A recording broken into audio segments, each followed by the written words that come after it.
Cela se produit plusieurs fois par course.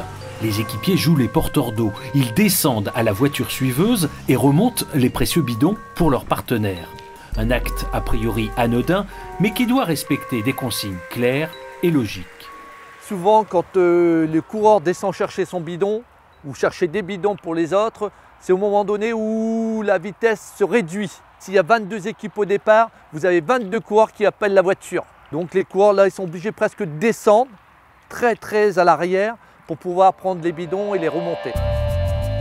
Afin de préserver au maximum les coureurs sur les courses qui s'y prêtent, l'équipe dispose des assistants le long du parcours. Sur les courses en circuit, comme lors des championnats de France à Poitiers, ce sont de véritables paddocks, comme en sport automobile, qui avaient été installés.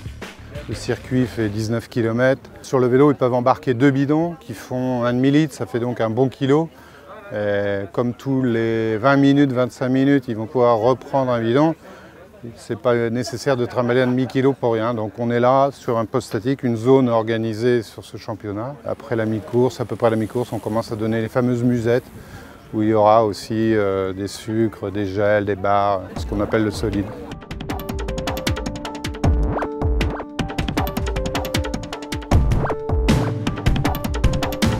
Il ne faut pas se laisser impressionner, parce que vous voyez 200 mecs qui font sur vous, des fois à plus de 50. Mais bon, on essaie de capter le regard du coureur, il faut avoir le geste précis, il ne faut pas trembler.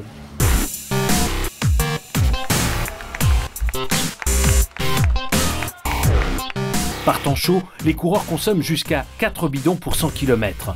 Cela fait maintenant partie des automatismes du coureur professionnel, mais ça n'a pas toujours été le cas. Il faut savoir que dans un temps pas si reculé que ça, quelqu'un qui prenait un bidon en course était mis hors course, c'était interdit de se ravitailler. Ce qui était c'était aller contre la santé des coureurs, il faut boire. Donc beaucoup d'efforts et on réfléchit pour qu'ils soient mis à disposition des bidons et s'alimenter de toute l'épreuve. C'est déjà assez dur comme ça.